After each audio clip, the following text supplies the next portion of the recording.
Boa noite, meus amigos. Está começando mais um Oestcast, esse programa que visa bater um papo com as principais personalidades de Santa Bárbara e região. E hoje, claro, não é diferente, porque o meu convidado, ele é o ex-prefeito de Santa Bárbara e pré-candidato a deputado federal, Denis Andia. Denis, muito obrigado por você estar aqui hoje. Anderson, eu que agradeço, cara. Agradeço estar aqui, batendo um papo com você, levar o nosso bate-papo para todo mundo aí, poder falar um pouco da nossa história, poder falar um pouco do nosso trabalho, falar de futuro também. Aliás, falar do que você quiser aqui, viu? Só para começar, dizer que eu gostei muito do lugar aqui, viu? Legal, Estrutura né? bacana, e vamos embora. Vamos fazer aí um bate-papo legal para a turma aí. Mas antes da gente continuar o papo, eu queria dar alguns recados muito importantes. O primeiro deles é para você que quer aprender inglês ou melhorar o seu inglês. Eu queria falar da Gabi Colasso, ela que é professora de inglês particular. E então, super indico. E além de professora particular para adultos, ela também é para crianças e adolescentes.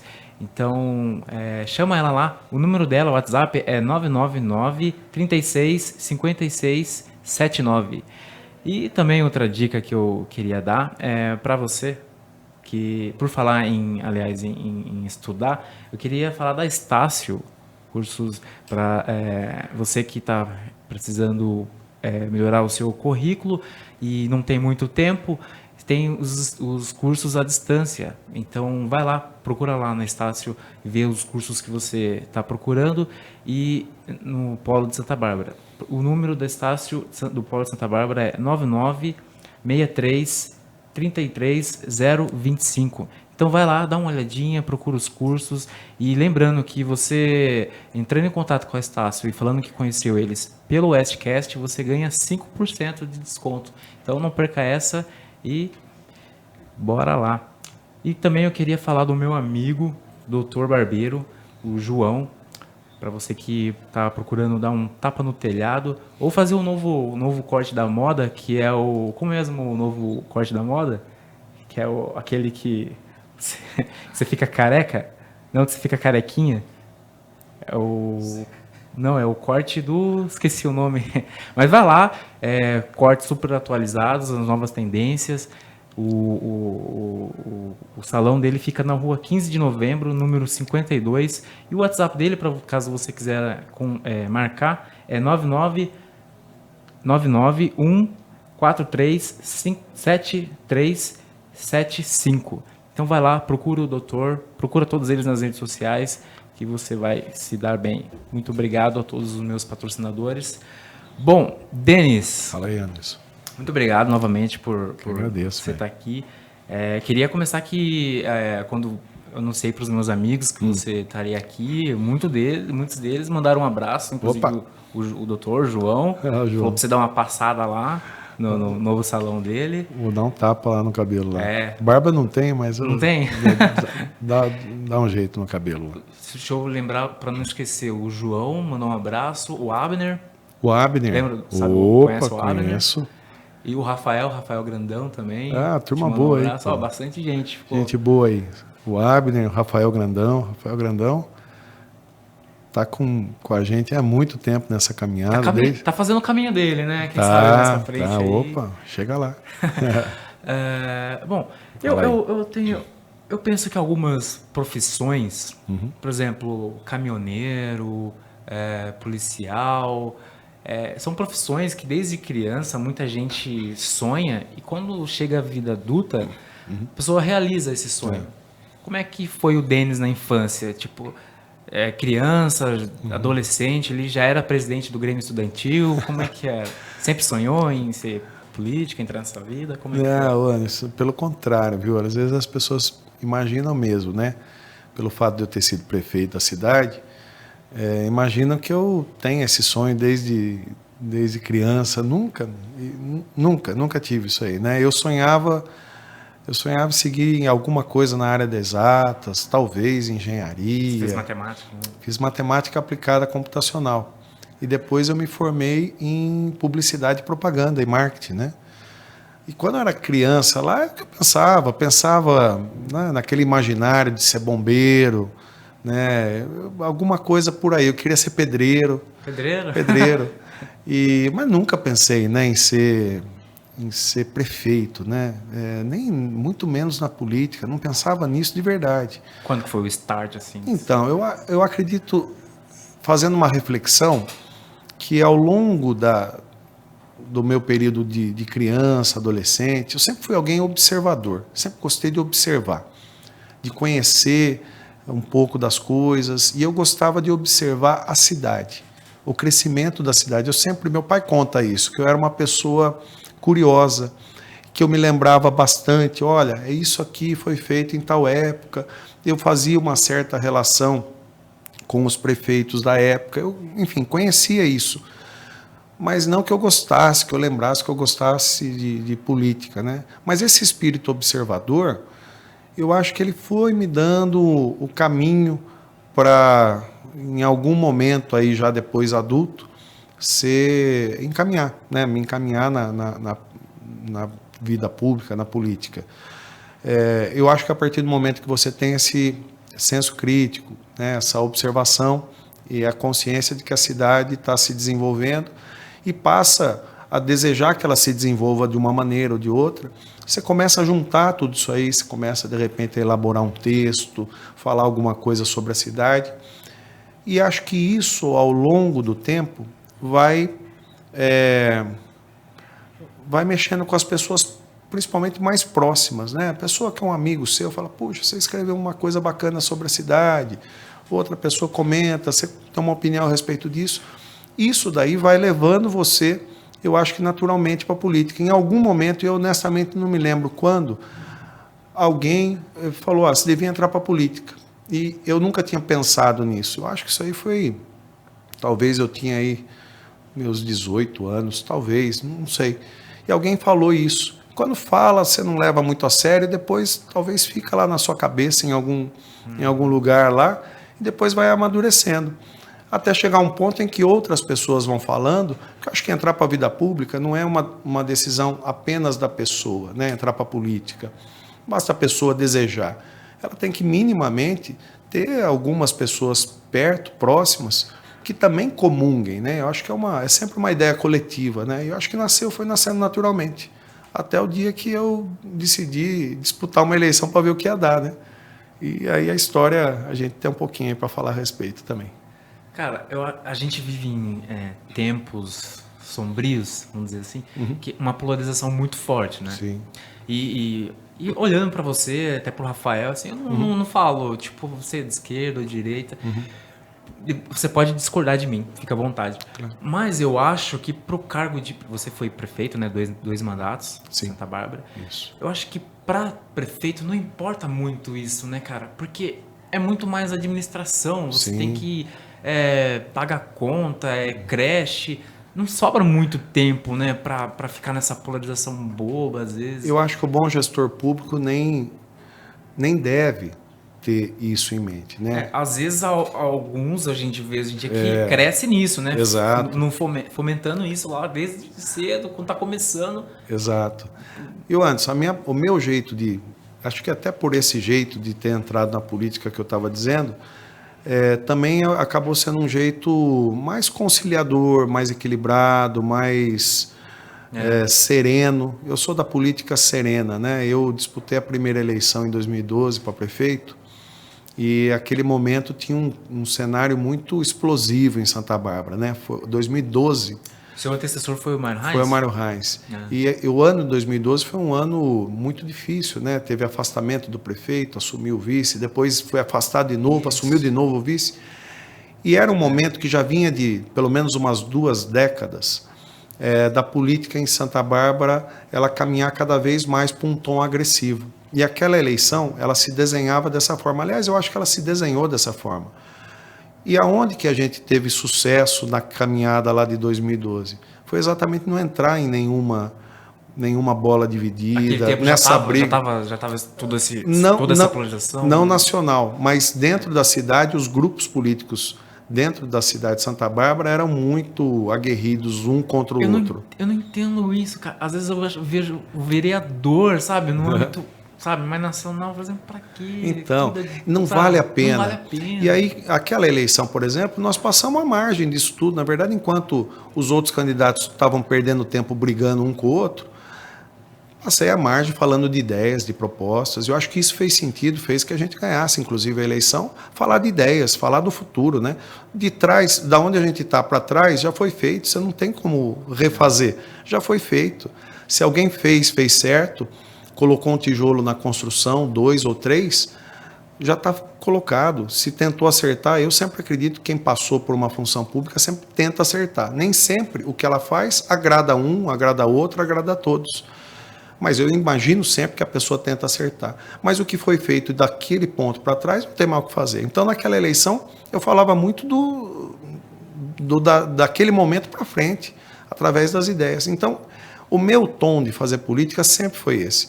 Política de conciliação das ideias, pautada em ideias. Fizemos isso apresentando as propostas lá em 2012. Em 2016, quando eu fui para a reeleição, foi desse jeito. Então, eu enxergo que esse é o melhor jeito de você administrar, sobretudo quando você está administrando uma cidade.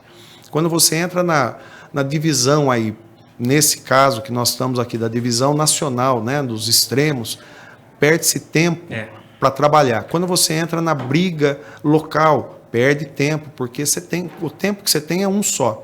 Cada minuto que você deixa de usar para um projeto, para fazer alguma coisa que vire uma obra, uma ação, um serviço que vai chegar para as pessoas, cada minuto que você não gasta com isso, você está perdendo tempo. Criança na creche, ela não é de esquerda ou de direita. Exatamente. Então é administrar para todos. Eu sei que em Santa Bárbara tem pessoas que gostam do nosso trabalho e que foram beneficiadas pelos frutos do nosso trabalho, que são de extrema esquerda, de extrema direita, enfim, trabalha-se para todos. Eu acho que essa é a visão verdadeira que as pessoas na vida pública, na política, devem ter. Pelo menos é o que eu acho e é o que eu procuro seguir sempre. Você foi, como a gente falou aqui, você teve 2 mandatos, né? 2 mandatos. 8 anos. O Anderson, e até para complementar, nesses 2 mandatos, olha só, eu trabalhei com 3 presidentes diferentes, Dilma, Temer e Jair Bolsonaro. Você pegou um pouco do Bolsonaro também. E 3 governadores diferentes, Geraldo Alckmin, Márcio França e João Dória. Eu trabalhei com os 6, né, os 3 governadores e os 3 presidentes da mesma forma, porque o propósito do nosso trabalho foi trazer coisas, né, melhorar a vida das pessoas na cidade. Então, independente de quem está lá, a gente tem que trabalhar do mesmo jeito, fazer o mesmo esforço para que as coisas dentro da cidade onde as pessoas vivem e moram possam melhorar no dia a dia, né? E dentro desses 8 anos, que mais você se orgulha, assim? Esse cara, tem um dedo meu que...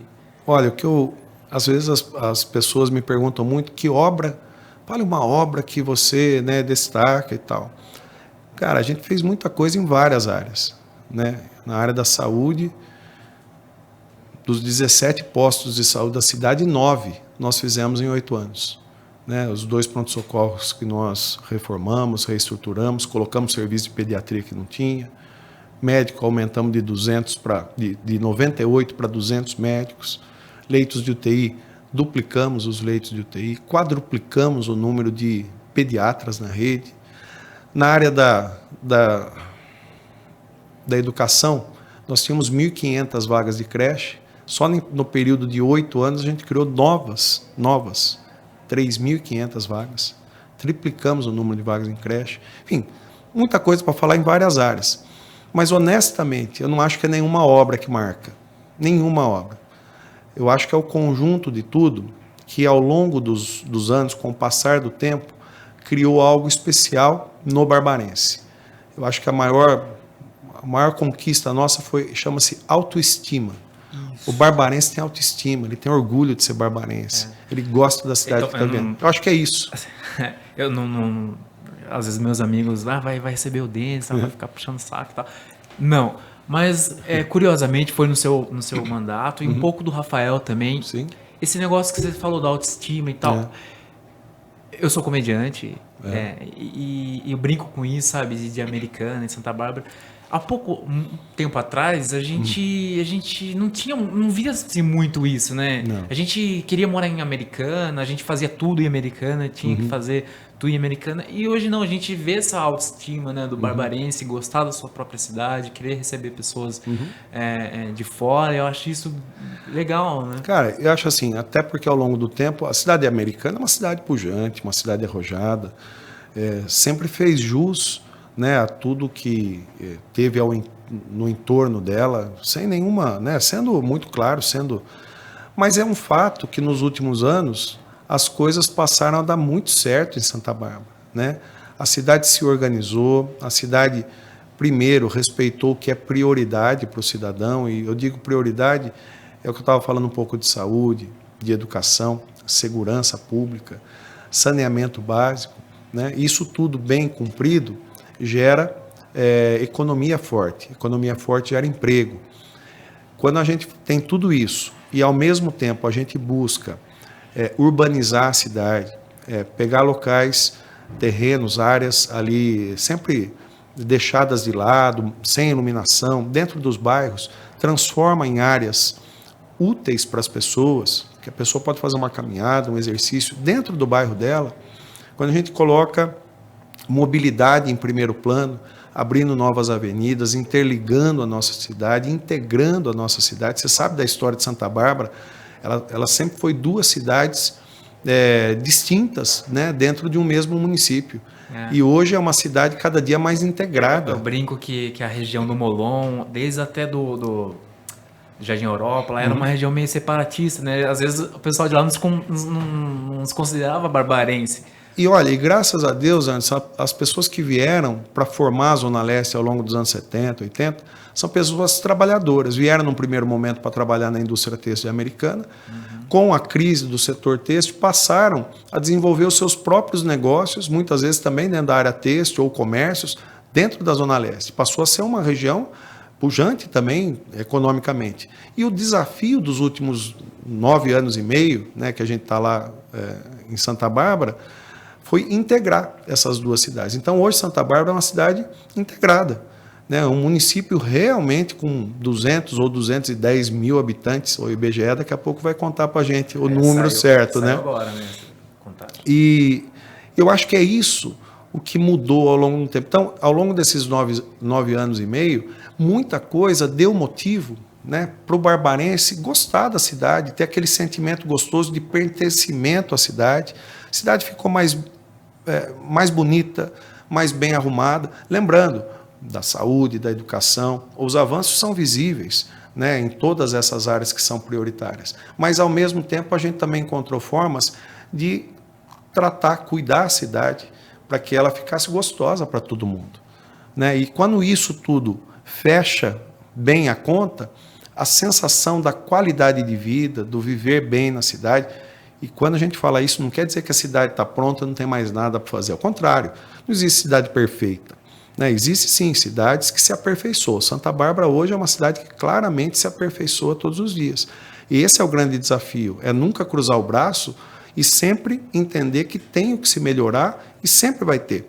Mas hoje Santa Bárbara é uma cidade que é gostosa para quem mora nela. É uma cidade que não tinha, quando a gente começou em 2013, não tinha um palmo de ciclovia. Um palmo. Hoje tem praticamente 40 quilômetros de ciclovia. Até o final desse primeiro governo do Rafael, se Deus quiser, vai chegar aí perto de 60 quilômetros. Daqui a pouco vai ser uma cidade inteiramente integrada por uma malha de ciclovia. Né? Então, isso dá qualidade de vida, porque a pessoa usa isso para estudar, para trabalhar, para passear, para exercitar, desafoga o trânsito. Então, a cidade ela foi num crescente, vem vindo num crescente muito bacana. Isso dá esse sentimento de bem-querer, qualidade de vida. Né? Você falou um pouquinho de trânsito, não tem muito nada a ver, tem muito a ver, mas o Rodoterminal também foi no seu mandato? Foi. A gente inaugurou em 2015 ou 2016, se não me engano. Né? Mas como é que foi? Foi uma obra do governo do Estado. Mas é interessante a história, né? Porque é uma obra. Na verdade, tem uma obra que... Santa Bárbara tinha uma sina de nunca ter uma rodoviária de fato. Exato, né? Esse era um grande tabu de quase 200 anos, né? E havia uma obra do governo do Estado que é o corredor metropolitano. Ele começa lá em Campinas, veio ao longo de muitos anos, passando por Campinas, Hortolândia, Sumaré, Nova Odessa, iria passar por Nova Odessa, Americana e terminar em Santa Bárbara. Terminava em nada, não tinha um terminal para fechar o circuito. Isso foi quando eu assumi em 2013. Então, o ano 2013 e 2014, nós batalhamos muito para ter um ponto final, um terminal final desse circuito. Na verdade, ele ia terminar em num lugar nenhum, parava no centro da cidade e voltava. Mas a gente falou, ó, vamos levar ele até esse ponto aqui. Convencemos primeiro de mudar o trajeto, ampliar um pouquinho o trajeto. Quando convencemos disso, falamos, bom, agora que vai terminar, vamos terminar. Não pode terminar no nada. Vamos fazer um terminal aí e tal. Aí conseguimos convencer até um terminal. Quando eles aprovaram, fizeram o projeto do terminal, eu falei, bom, já que vai ter um terminal, então vamos investir um pouco mais aí e vamos transformar esse terminal numa rodoviária, né? Fazendo umas baias para ônibus intermunicipais. E aí que nasceu a rodoviária. Que no final das contas... Vocês mediram certinho, né? Para ver se o ônibus ia... fizemos, porque teve uma história de uma... rodoviária lá em algum ano lá que o ônibus não abria a porta, né? E quando, no final das contas, essa luta toda de ter um terminal e depois de ampliar esse terminal para que ele se configurasse como uma rodoviária, ao final das contas se transformou hoje numa rodoviária, porque o único propósito daquele espaço, na verdade, é ser uma rodoviária. Então acabamos ganhando através desse trabalho de persistência, de insistência, aproveitando um projeto que já existia, mas que não contemplava nenhuma estrutura no ponto final. Então foi uma conquista em cima de algo que o Estado desejava fazer. Valeu a pena a interlocução lá junto com o governo do Estado. E você ganhou um prêmio, deixa eu ler aqui na minha colinha, é Selo Azul que fala, né? Selo Azul é um prêmio que a Secretaria de Estado do Meio Ambiente confere aos municípios que atingem... É uma quantidade de zona verde que a cidade tem que ter? Como é que Não, são vários aspectos. Saneamento básico, qualidade da água, capacidade de reflorestamento, cuidado, limpeza, arborização, uma infinidade de coisas. São vários... Não me lembro hoje quantos itens compõem, mas é um conjunto que você vai tendo pontuação. E a partir do momento que você está lá numa pontuação bem alta, o município recebe o selo verde azul, que é uma premiação. Eu tive a oportunidade de receber... Dos maiores municípios, Curitiba, eu acho que é a melhor colocada, não é? Curitiba, não, eu acho que não, porque esse prêmio vamos dizer, esse selo é um selo do Estado de São Paulo. Ah, sim. Então, desses 8 anos que eu fui prefeito, 6 vezes nós recebemos esse prêmio, selo verde e azul. Agora, tem uma outra colocação que aí entra Curitiba, que é algo recente. Tem uma classificação, que é um ranking que a revista Isto É, ela ranqueia todos os municípios relacionados às qualidades que eles têm, né? Municípios bons para se viver, para se morar, os melhores municípios do Brasil. E agora, em 2022, ela soltou o último ranking. Então, Curitiba é a cidade do Brasil de grande porte, melhor colocada em qualidade de vida, que é o conjunto de todas as melhorias: saúde, educação, transporte, mobilidade, segurança. Curitiba e tal. É muito. Curitiba é uma cidade que está num crescente desde os anos 80, né? Só melhorando cada vez mais. Entre os municípios de grande porte, Curitiba, número 1 em qualidade de vida.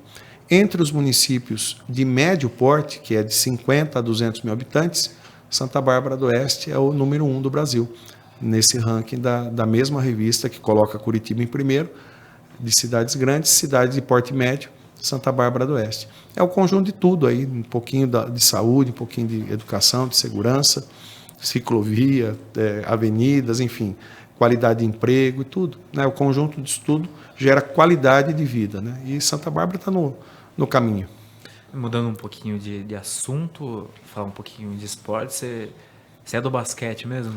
Eu sou do basquete, sempre joguei. Jogou mesmo? Joguei. Nada não profissional, essas coisas, não, muito longe Quanto disso. Quanto você mede? Né? Eu tenho 1,91. Tinha, né? Porque 1,91 eu tinha quando era mais novo. Agora vai envelhecendo, né? Parece que vai abaixando um pouco. Uns 89, 90 eu ainda tenho. Eu tenho uma dúvida muito, muito grande. Assim, eu acompanho você pelas redes sociais. Quantas vezes você grava para acertar aquela cesta? Nada, aquilo lá... Que não é de primeira, né? Olha, Depende do dia, sai de primeira. É mais fácil do que parece, na verdade. Tenta uma, duas vezes, mas não é muito mais que isso não, viu? Aí teve um dia lá que o pessoal duvidava, né? Ele tá falando o seguinte, né? Acho que de um vídeo que eu lancei um tempinho atrás, alguns anos atrás. Eu gosto, não tenho tido tanta frequência ultimamente, mas eu gosto, principalmente no período frio, acordar cedinho, 6 horas da manhã e pegar uma quadra qualquer aí, enfim, tem várias disponíveis em Santa Bárbara, bater uma bola sozinho, dar uns arremessos, meia hora, 1 hora de arremesso e boa. Você começa o dia bem. E uma vez eu falei, eu vou tentar fazer uma cesta de costas. Saiu, tentei uma, duas, saiu.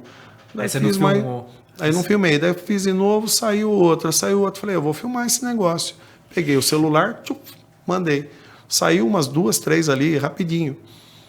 Aí postei, né? Aí o pessoal achava que não é, porque alguém está arremessando, você não está, tal. Daí um outro dia eu peguei, coloquei o celular lá, encostado na grade, fui lá, filmei a ação toda, né? Daí o pessoal pergunta, como você perguntou, quantas vezes eu fiz aquilo. Mas, na verdade, sai um pouco, não é tão difícil, não. É mais... 200. Não, 252 vezes. E você é do esporte, do basquete, e também de música, você é... Música, sou. Bem do rock. Você chegou a ter banda e tudo? Eu tenho banda Você ainda. tem banda? Toca ainda? Toco ainda. E por falar nisso, o Rock Fest foi no seu mandato também? O Rock Fest começou em 2014. O Rock Fest foi uma ideia que partiu da minha experiência como músico. Né? Eu toco em banda desde os 17 anos, mais ou menos. Né? Então, quando era lá para os anos 80 e alguma coisa, começo dos anos 90, não tinha muito espaço para tocar. Não tinha esses bares que hoje tem, que tem espaço para tocar, era muito difícil. O sonho de toda a banda, e eram poucas as bandas lá em Santa Bárbara, era tocar um dia na Praça Central. Né? Então era muito restrito isso, e nem sempre a gente conseguia tocar. E às vezes que conseguia tocar, às vezes dava algum problema de equipamento que às vezes não funcionava, enfim. E eu sempre tive isso, e a cidade foi crescendo, e eu continuei tocando. Desde lá, nunca deixei de ter banda. Aliás, os amigos que eu toco são praticamente os mesmos amigos dessa época aí, do começo dos anos 90, né? Então, são 30 anos praticamente. Na verdade, um grupo de amigos que, por ocasião, acaba tocando, né? Banda de garagem mesmo. Banda de garagem, né? A gente sempre tocou rock clássico, durante muito tempo. Você toca o quê? Eu toco guitarra. Tá. Né? E durante muito tempo rock clássico, enfim, Led Zeppelin, U2, Deep Purple, enfim. Quase todos os Rock Fest que a gente... Ou não, sempre foi na usina, né? Não, o primeiro foi no Araçariguama. Isso, verdade. Mas todos. Não só no Rock Fest, festas que tem música, a gente via você lá na praça. Eu curto muito. E aí, no fim das contas, o Rock Fest nasceu dessa certeza que eu sempre tive de que tem muita gente boa fazendo som em garagem, sem espaço para se apresentar. Ainda que hoje tenha a liberdade de ter vários espaços, que você tem um bar, algum lugar, um barzinho feito para isso, mas ainda assim tem muita gente boa que não tem oportunidade. Principalmente tocar num equipamento legal, num palco bacana, enfim, é muito difícil isso. Então a ideia nasceu em 2014. Né? Eu falei, vamos fazer um... Aliás, curiosidade, estou contando para você, acho que eu nunca falei para ninguém. Nasceu indo para São Paulo. Eu estava com o pessoal da banda, era um comecinho de ano, eu acho que é a primeira semana do ano, alguma coisa assim, que pegamos um sábado e fomos lá para Teodoro Sampaio, que é a rua dos instrumentos musicais lá em São Paulo. Então a gente estava em 3, 4, 5 no carro lá, e a gente falando, poxa, precisava ter um festival, precisava ter alguma coisa. E foi fervendo ali a ideia, né? Dali mesmo, um sabadão de manhã, mandei um WhatsApp, nem sei se era o WhatsApp que tinha na época, enfim, mandei alguma coisa lá, uma mensagem. Não sei alguma coisa. E mandei a mensagem lá para o pessoal da cultura, falei, olha, vamos começar a pensar numa ideia de um festival. Qual é a ideia desse festival? A ideia dele é dar oportunidade para bandas da cidade e da nossa região. Essa foi a ideia inicial. Semana seguinte, sentamos lá para conversar um pouco E a ideia foi, né, nasceu de ser, vamos dizer, entre aspas, né, guardadas as infinitas proporções, ser um Rock in Rio em Santa Bárbara. Claro, né, as atrações internacionais e todas não, mas esse ano vai estar pesado, tá né? pesado. Hoje vem Sepultura, Sepultura, Ratos de Porão, entre outros. Mas a ideia foi, bom, a gente não consegue trazer o Deep Purple, mas a gente pode trazer o melhor cover do Deep Purple. Não conseguimos trazer o U2, mas vamos trazer o melhor cover do U2, do Iron Maiden, assim por dentro. Então a ideia foi abrir espaço para mais ou menos umas 40 bandas locais, autorais muitas vezes, enfim. Abrir espaço ali para umas 15, 16 bandas covers para dar esse clima aí de um festival e trazer uma atração para o encerramento. Então, o primeiro ano, que ainda foi no Parque Araçariguama, foi o Traje a Rigor. Isso. Né? Foi lá na Araçariguama. Depois, a segunda edição já foi lá na usina, que a gente não fez na usina a primeira vez, porque não existia o pátio da usina. Aquele pátio onde hoje se realizam vários eventos lá, inclusive o Rockfest, ele não existia. Nós construímos em 2016. 2015 não teve Rockfest, a segunda edição foi em 2016, já no pátio da usina, com aquele lugar totalmente revitalizado. Se eu não estou enganado, puxa vida, quem que foi? Pitch? Não, olha, eu acho que foi Ira em um ano, Ira, depois foi o Frejá na Frejá. última edição, teve Titãs uma vez, Verdade, enfim, alguns lá, não me lembro todos.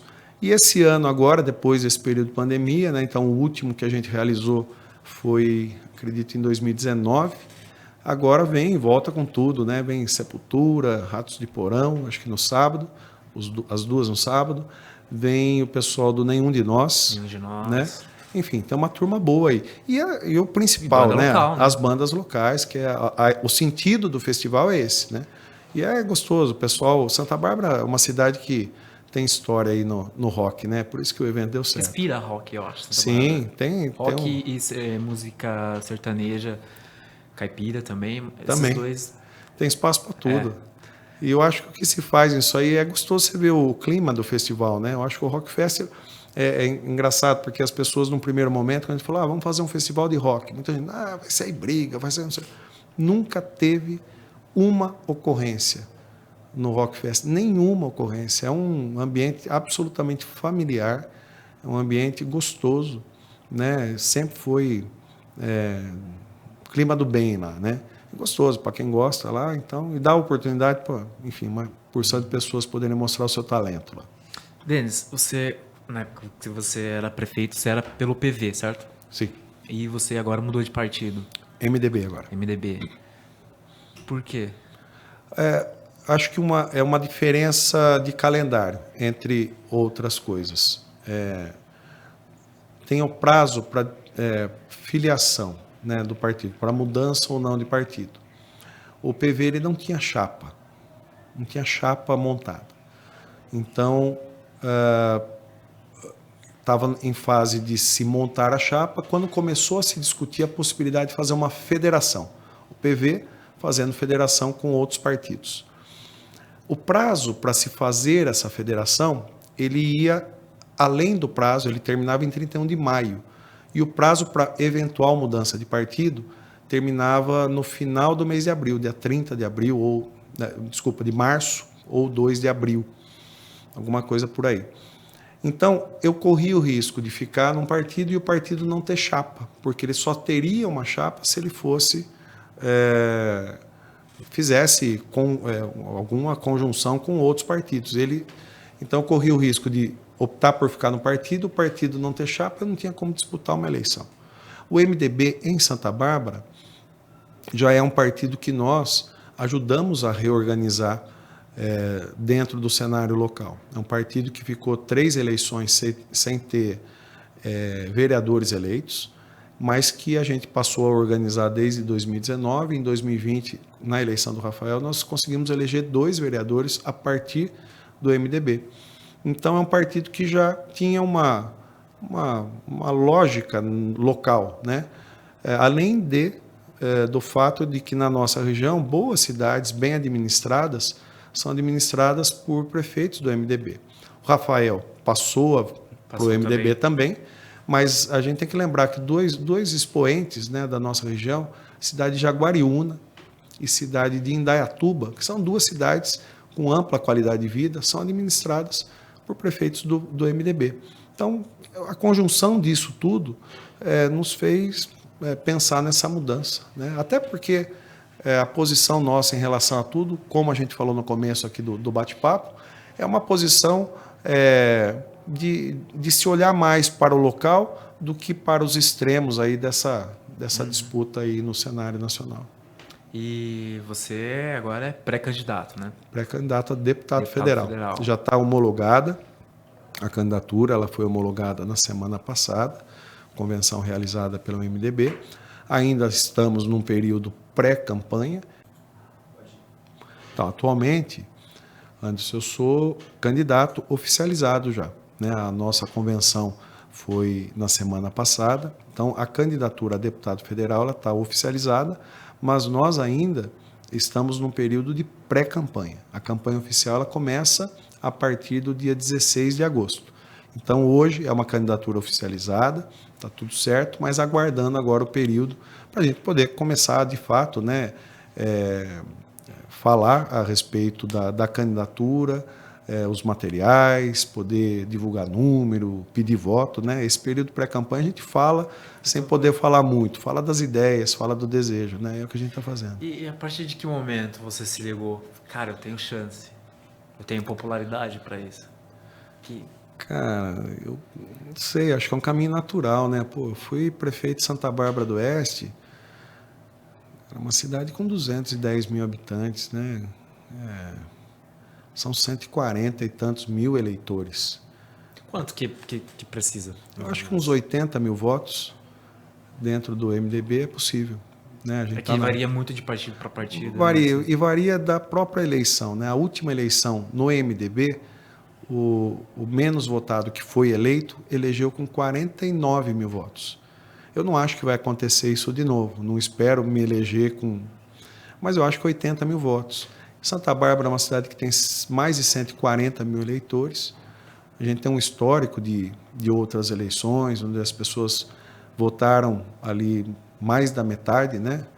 Então, acho que o ponto de partida de Santa Bárbara é muito bom. Eu acredito que as pessoas na cidade americana têm convivido com os resultados do nosso trabalho, sabem do bom trabalho que nós realizamos em Santa Bárbara, e acredito de verdade, e sinto isso em Americana, conversando com as pessoas de Americana, que há um clima muito bom, há uma admiração pela trajetória da nossa cidade.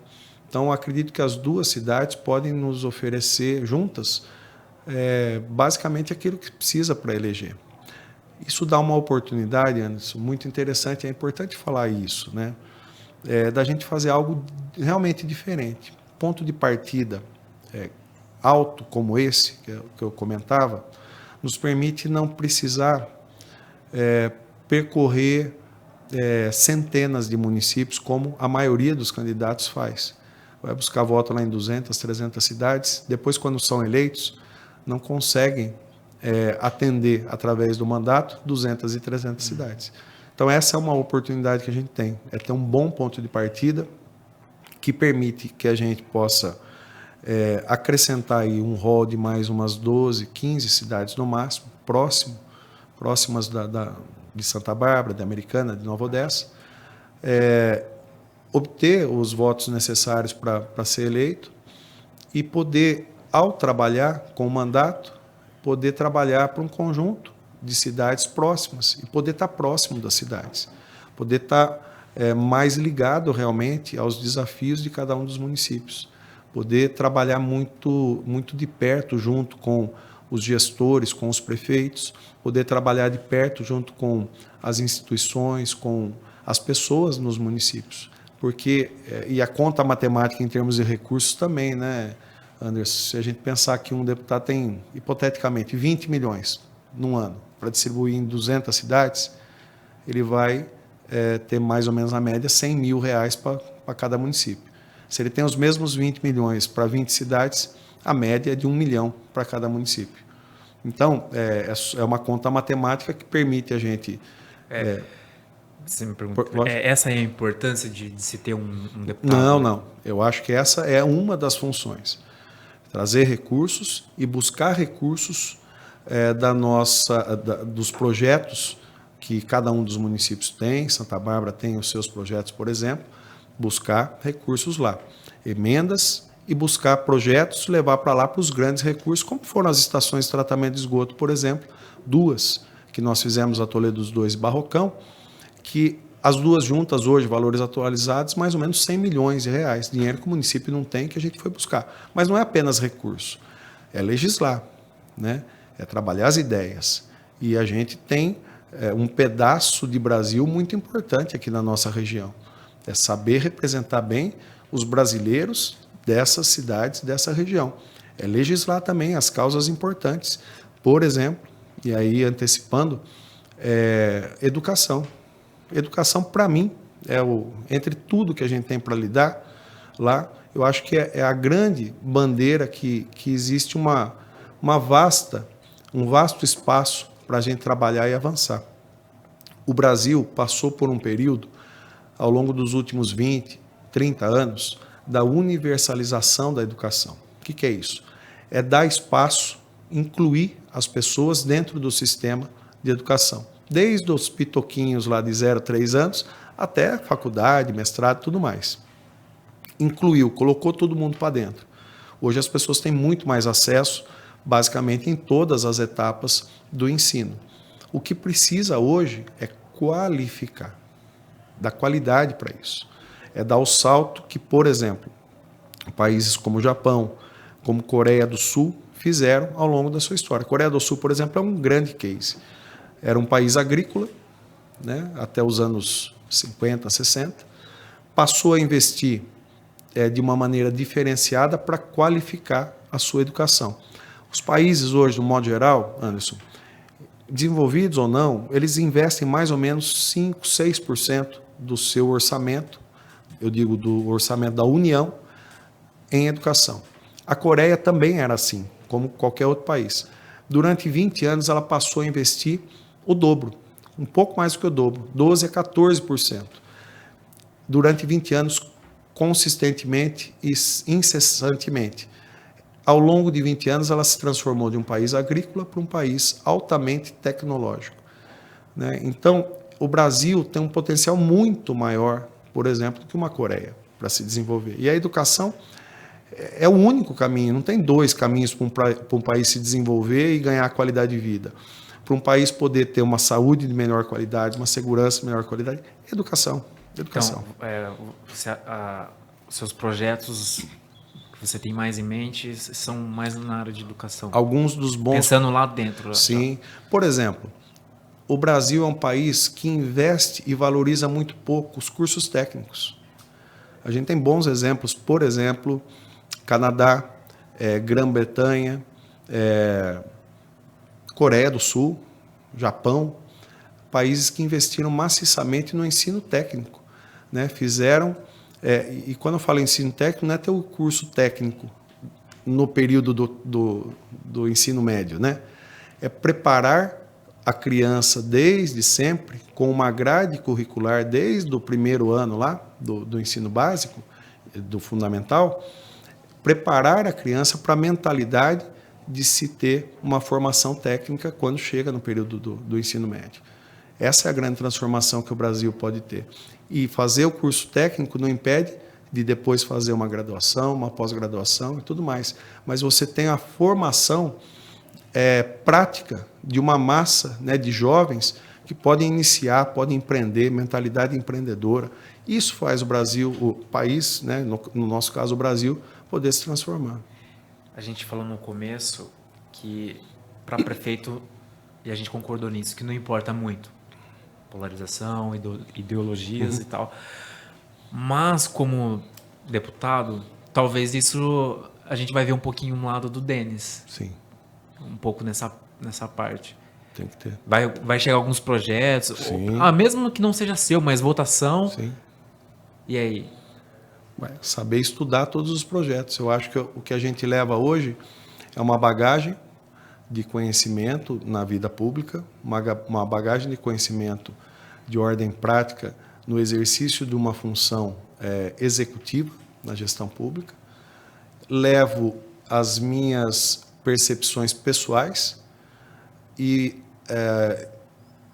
levo uma pessoa absolutamente disposta a estudar todos os assuntos para poder entender que, e isso vale sempre, que a percepção pessoal ela é um importante componente, mas ela não pode ser decisório no desempenho de um mandato representativo das pessoas. Eu posso ter uma opinião pessoal a respeito de armamento, mas, enquanto representante, eu tenho que analisar o que as pessoas que eu represento desejam a respeito disso para poder bem representar. Então, é assim que funciona. Eu, particularmente, questão de armamento, eu sou contra. Eu não acho que armar dá mais segurança. A gente não está preparado para isso. Eu acredito que investir em educação, no longo prazo, pode trazer, e investir em políticas de segurança pública, podem trazer um resultado muito melhor. Melhor do que a gente poder se armar é a gente não precisar estar armado. Viver numa sociedade mais segura, numa cidade mais segura e tudo mais.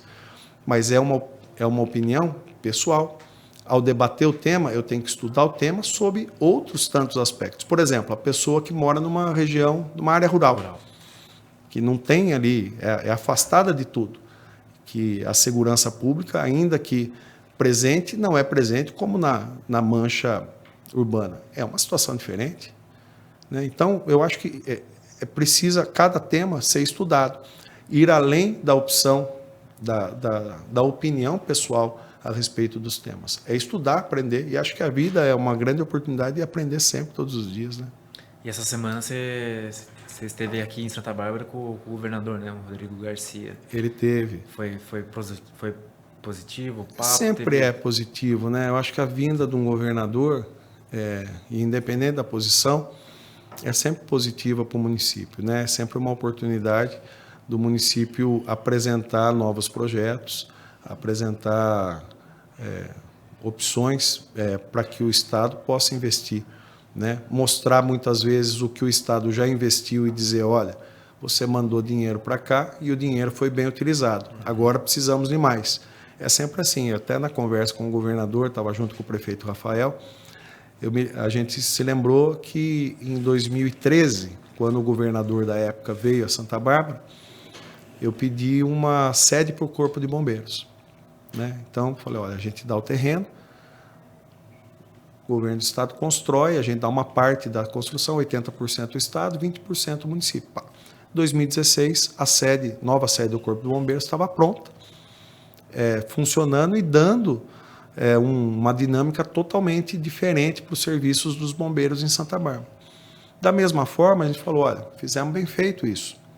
Agora a gente precisa de uma sede para o batalhão da Polícia Militar. Então, foi um dos temas, né? Então, é assim que vem. O governador, quando vem, você fala, olha, quando vocês mandaram dinheiro para cá, ainda que não fosse você, foi numa outra época. Ele vê o que foi pedido outra hora. Está aqui funcionando, o dinheiro foi bem utilizado, manda mais recursos que a gente vai fazer também jus, né? E vai transformar em coisas boas. Então, é assim que funciona. A vinda do governador é sempre positiva, né? Em todos os momentos. Vocês visitaram o início das obras, né, do hospital do Meu Pet, é o nome do programa, é um hospital veterinário, que é uma obra importante também, porque a demanda, né, pela causa animal, aliás, ela vem num crescente de realizações em Santa Bárbara muito bacana, né? A gente começou lá com a reforma e ampliação do Centro de Zoonose. O Centro de Zoonose cuida de animais doentes. Então, é preciso entender que o Centro de Zoonose vai cuidar dos animais adoecidos. Mas a gente também passou e criou um espaço, que é um espaço de bem-estar, de qualidade de vida animal, que é para cuidar dos cães e gatos, da saúde deles, para que eles possam ser adotados. A gente criou um centro de cuidados para animais silvestres. Aliás, é um centro regional. Todos os animais que muitas vezes são atropelados nas rodovias e tal, tem lá em Santa Bárbara. Bastante, né? E em desenvolvimento lá a reforma do nosso viveiro municipal, que vai ter algumas atividades de formação e conscientização nessa área, né, do bem-estar animal, e faltava uma unidade que pudesse cuidar do tratamento mesmo, eventuais situações, precisa passar por uma cirurgia, castração e tal, um hospitalzinho para cuidar, que é o meu pet. Então ele veio conhecer o início das obras, é uma obra que deve estar pronta em 1 ano, mais ou menos, né? Então, importante. Vai ser em Souza Queiroz? Ali no Souza Queiroz, perto, inclusive, dessa sede do Corpo de Bombeiros, perto da onde a gente está pleiteando para que tenha um novo batalhão, uma nova sede para a Polícia Militar. Denis, eu queria que você, se possível, não fugisse dessa questão. Vamos lá.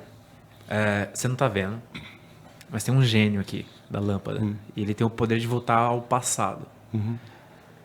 Ele pode voltar no passado do seu lá quando você era garoto, banda de garagem, te transformar num gênio do rock. Você tem que abrir mão de outras coisas para isso. Certo. Denis, cabelo longo, rock, fazendo sucesso pelo Brasil. Ele também pode, sei lá, de repente te dar uma vida na NBA. Imagina lá o seu passado. Imagina, que time? Você tem um time na NBA? Palmeiras. Não, na NBA. Na NBA eu gosto muito do Lakers. Lakers. Um brasileiro na NBA. Ou ele pode fazer você deputado federal, um belo de um mandato, e lá no final, com grande chance para popularidade tão grande para presidente do Brasil. Primeiro barbarense presidente do Brasil. E aí? Cara, se pudesse voltar no tempo, eu não tinha postado uns dias atrás que eu fui assistir um jogo no Allianz Parque do Palmeiras com o São Paulo. E o Palmeiras estava ganhando de 2-0 e eu postei que estava no estádio torcendo. Fui levar meu pai para conhecer o estádio. E depois o Palmeiras perdeu nos pênaltis para o São Paulo. Se pudesse ter voltado, eu não colocava aquilo lá. Agora, respondendo de maneira séria a sua pergunta, que é muito interessante, não trocaria nada na minha vida. Absolutamente. Se tem um sentimento que eu tenho a respeito da minha vida, com tudo de bom e tudo de difícil que a vida também teve, é um sentimento de gratidão por tudo. Tudo deu muito certo, sabe? Apesar das dificuldades, apesar de tudo, a sensação que eu tenho sobre a minha vida é que, puxa, as coisas deram certo, sabe? Pensar em ser prefeito da cidade que você nasceu, cara, trabalhar pelas pessoas e a gente ter feito um negócio tão bacana como foi os nossos 2 mandatos, é um sonho que você não tem, não existe, eu nunca sonhei com isso, né? Mas aconteceu, então não mudaria nada, não trocaria nada, né? E o futuro que se desenha, que a gente, enfim, persevera nele, é de abrir espaços para tentar ir longe, não longe nos cargos, né? Isso aí a gente não tem controle absoluto. Eu nunca imaginei ser prefeito, fui prefeito da cidade. Hoje eu desejo representar as nossas cidades, eu desejo representar Santa Bárbara, cidades aqui próximas, lá em Brasília. E acho que o desejo é em relação à amplitude do quanto você pode ajudar as pessoas. Eu acho que um mandato bem dinâmico, feito de um jeito diferente, eu acredito que eu posso fazer um mandato diferente do que a maioria faz. Dei, inclusive, algumas razões do porquê eu acho que dá para fazer isso. A gente tem um ponto de partida que permite fazer um mandato próximo das cidades, próximo das pessoas. E eu acho que essa oportunidade, se eu tiver essa oportunidade, eu vou fazer como eu busquei fazer como prefeito. Eu sou suspeito para dizer, né, a respeito do que eu fiz, do que nós fizemos lá. Mas eu acredito que eu fui um prefeito diferente para Santa Bárbara. Um prefeito que, através da junção de todos, né, do trabalho de todos nós, barbarenses, porque não é o prefeito só que faz, a equipe do prefeito, são os servidores públicos, são as pessoas que torcem para que dê certo. Tem gente que ora, tem gente que torce, que manda boas ideias, que, enfim, é todo mundo. Né? A sinergia da cidade fez dar certo. E eu acredito que dá para fazer isso também no mandato de deputado, um mandato diferente, com planejamento, um mandato que, ao se consolidar através da eleição, que possa ser de imediato planejado, antes de tomar posse, planejar os 4 anos do mandato, sabendo o que você vai apresentar de projetos, sabendo quais de projetos de lei, saber quais projetos de todos os municípios que você deseja representar, para buscar desde já ajudar os prefeitos a elaborar os projetos corretamente, a gente buscar recursos, saber os recursos que você vai trazer de lá para cá, para onde, em que áreas, fazer um mandato organizado, de ordem prática, com a visão de quem foi prefeito, que sabe os desafios que uma cidade tem. Eu acredito muito que isso é possível. Até onde isso pode levar, eu honestamente não sei dizer. Vou, com certeza, Anderson, absoluta, vou estar com o mesmo sentimento de gratidão que eu tenho hoje a respeito de tudo o que já aconteceu na vida pública, que eu tive a oportunidade de participar. Tenho certeza que esse sentimento ele não vai mudar, vai ser um sentimento de gratidão, talvez por outras coisas, é isso que eu desejo. E aonde leva, honestamente, eu não me preocupo. É importante o momento, né? Aquela velha jargão da felicidade, né? Felicidade não é um ponto que a gente encontra, persegue para chegar lá. Felicidade é o caminho, cara. É você ter uma vida equilibrada, dar valor para as coisas pequenas, dar valor para as coisas, para tudo que você tem, não ficar descontente, sempre achando que o que você ainda não tem é o que você precisa. Felicidade é você estar satisfeito com o que você tem, e pode ser muito, pouco, enfim, é isso que é, né? E vale para tudo, eu acho que é a caminhada. É isso aí que eu ia pedir para o Gênio aí, me manter nessa caminhada, e mais do que me manter, é que as pessoas pudessem estar junto nessa caminhada. Sozinho você não faz nada, cara, nada. É através realmente da ideia que faz sentido para todo mundo que a gente segue em frente. Denis, muitíssimo obrigado Eu que por estar agradeço, aqui. Mais uma vez eu agradeço. Obrigadão. Isso que eu agradeço, cara, da oportunidade aqui de dar conversar. Os seus recados finais. Cara, agradecer o convite, agradecer a qualidade do nosso bate-papo aqui. Você me deixou muito à vontade.